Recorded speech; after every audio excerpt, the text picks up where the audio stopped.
You know that voice that says, if I open up, I'll be hurt. That's not a protector. That's a prison guard. It's like having a Ferrari and keeping it in the garage because you're afraid of getting a scratch. The engine rusts. The tires go flat. And one day, you're not a Ferrari driver. You're just a guy with an expensive paperweight.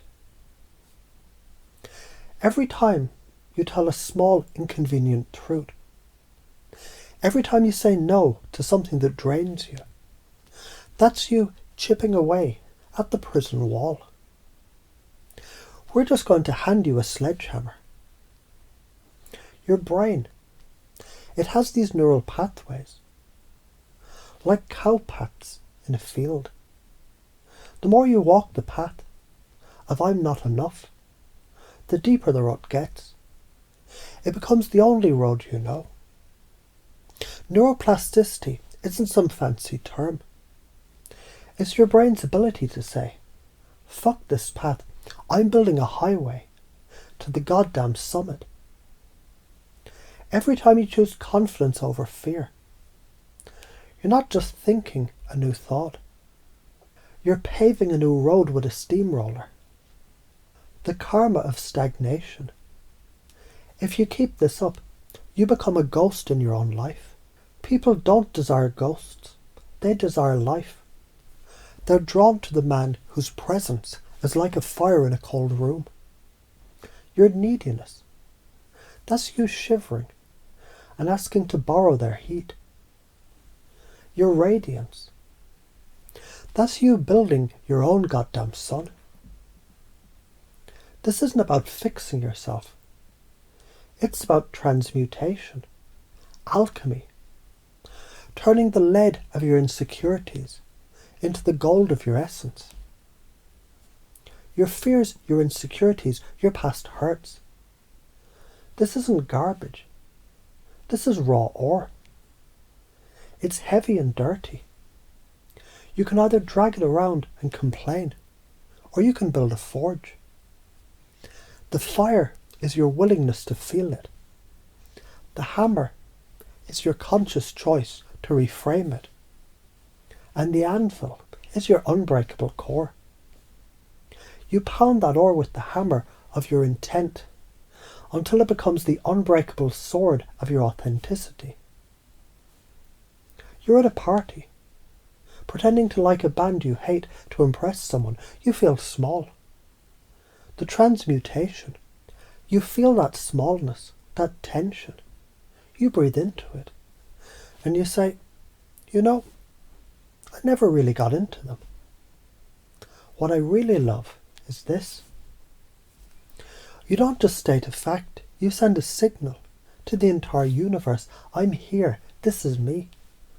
And that signal, it's a lighthouse beacon to those who are looking for real land. You're waiting for a text.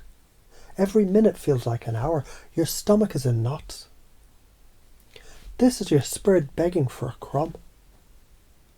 The transmutation, you feel the anxiety. You acknowledge it. Ah, there you are, old friend.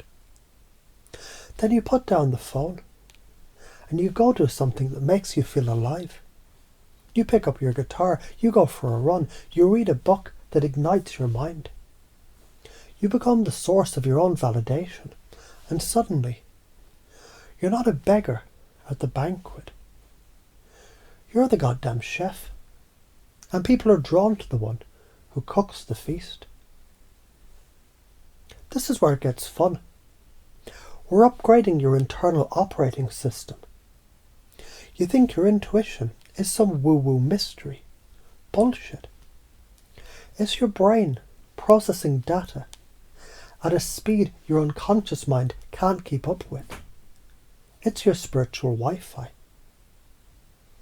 Most people are tuned into FM static 101.7, the station of worry, gossip and fear. They think that's all there is. What we're doing is we're fine-tuning your dial to a different frequency, the frequency of flow, the channel of connection. When you're on this frequency, you don't need to try to be confident or genuine. You just are. You know what to say because the words are downloaded. You know how to move because your body is conducting the energy of the moment. People don't just see you, they feel you. They resonate with you. So how do you activate it? It's not a complicated ritual, it's a decision. When you look in the mirror, you're not looking for flaws.